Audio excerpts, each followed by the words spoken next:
My fiancée suddenly started pressuring me for a three-way, but when I secretly checked her phone, she was already letting another guy go all the way with her, so I cancelled the wedding and showed her the way out. Posted by you/RadiantRub1212.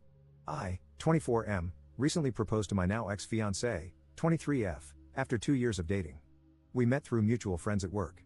We started talking as friends, went on dates, and on New Year's Eve, we officially started dating. At the beginning of our relationship, she mentioned this guy, Marvin. According to her, Marvin has always had a crush on her, and during the first few months of our relationship, he texted her several times, asking her to leave me and give him a chance. We used to talk about how pathetic this guy was and how she despised him for suggesting she would leave me for him. I must clarify, I'm nothing special, I'm a short, Asian, nerdy guy. Time went by, and after 2 years of dating, I decided to propose to her. So, on New Year's Eve, I gave her the ring, and she said yes in front of her whole family.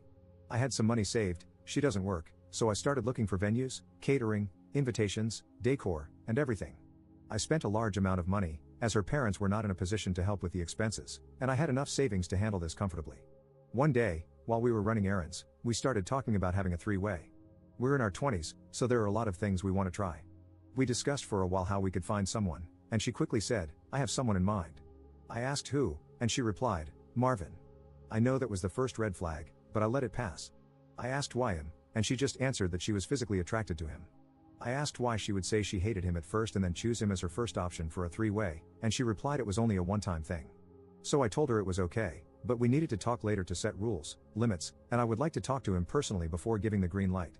During the next couple of days, she started acting really excited, coming to me to show hotels and asking when we were going to meet with him, talking about how exciting everything was.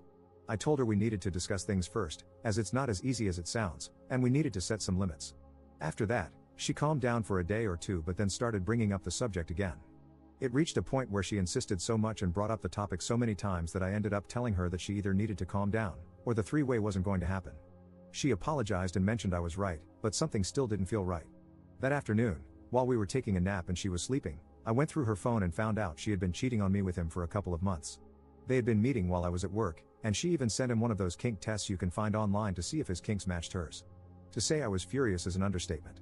She woke up while I was checking her phone, and I confronted her. She started crying, saying she was sorry and that she didn't know what she was doing. I packed my things and stormed out to stay at a hotel.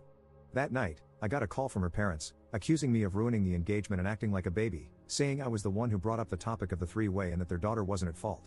I hung up without saying anything and started canceling everything I had planned for the wedding. She called me the next day, apologizing and asking me to come back. Her whole family has been sending texts, telling me to man up and insisting that I was the one at fault, urging me not to break off the engagement. Am I the jerk for canceling everything? Update 2 days later. Hey guys, thanks for everyone's advice. I appreciate both the support and the mean comments. Both perspectives were helpful. Now, let me address just a few things before I continue. My ex stopped working to go to college. We met at work, but she quit once we moved in together. Yes, my now ex-fiancée told her parents we were breaking up because I suggested the three-way and got mad when she mentioned Marvin. And her parents believed her. Yes, I needed reassurance to make sure I wasn't at fault. I've been conditioned all my life to be a doormat, so it's hard to stand up for myself. Here's the update. After reading all your messages, I reached out to my father-in-law, and we agreed to meet at a nearby mall to talk about the reasons why I broke off the engagement. I had a good relationship with him, as we both share the same interests and hobbies, so I figured we could have a conversation. We met, and even though he seemed mad, he agreed to listen. I took screenshots of the conversations my ex-fiancée had with Marvin and showed them to him. After looking at everything, he told me that my ex had given them a completely different story. According to him, my ex went to them crying, saying I was breaking the engagement because I wanted to have a three-way, and when she picked Marvin as the third, I snapped at her. He also mentioned that Marvin has been coming by to check on my ex, as she has been staying with them since we broke up. We went to my apartment and packed all of her belongings to move her out. The ring was at the apartment as well, so I kept it. We're on our way to drop everything off with her right now. I'll keep you guys updated. Second update 10 days later. Hey guys, I'm back. I know y'all have been waiting for this update. I had to create a new account because I got shadow banned on the other one. I apologize for the delay. So after picking up my ex's belongings, my father-in-law and I drove to his house. The ride there was awkward, to say the least. When we got there, we walked in, and guess who was there? Exactly, effing Marvin. They were all in the living room. My ex looked like she'd been crying for a while, Marvin was hugging her, and my mother-in-law was sitting next to her with a box of tissues. My mother-in-law saw me enter and immediately asked my father-in-law what I was doing there. He responded, "We all need to talk about the situation," and he came to clarify some things. We all sat down, and Marvin was about to leave the room when my father-in-law said, "No, please stay, you're part of this too." Marvin sat down, but it was clear he wasn't handling things well. His right leg was bouncing, and he tried his best not to make eye contact with me or my ex.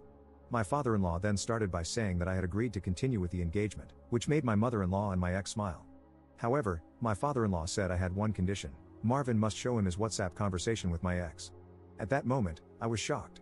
I was about to argue, but then I understood something.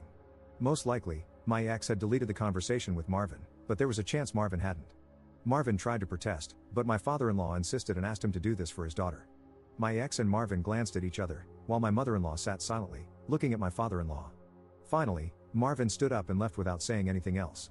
My ex started crying again, but my father-in-law told her to shut up. He said I had shown him the screenshots of their conversations and that he was disappointed to have raised a cheater. My mother-in-law was in disbelief, so I showed her the screenshots too. Both of them screamed at my ex, asking how she could do something like that, especially on top of lying to their faces.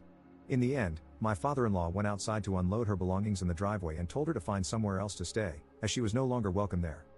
My father-in-law apologized to me and said he would like to keep in touch to make sure I was okay. I came back home after all that happened feeling empty, not gonna lie. I think it was the adrenaline wearing off. I got one call from my ex, but I didn't answer. I blocked her number and spoke with security at my building to make sure she's trespassed if she comes by. I also posted on Facebook and Instagram about what happened and made sure to include the screenshots of the conversation, just so she can't twist the situation with friends and family. I'll be getting most of my money back after canceling the venue, catering, and other arrangements, so I'm planning to move to another state. I also got some STD tests done, and thankfully, I'm clean. I'll be selling the ring to recoup some of my money as well. That's the update for now. I don't think I'll be updating anymore, but I want to thank everyone for your comments, both good and bad. Hopefully, things will start to get better from here.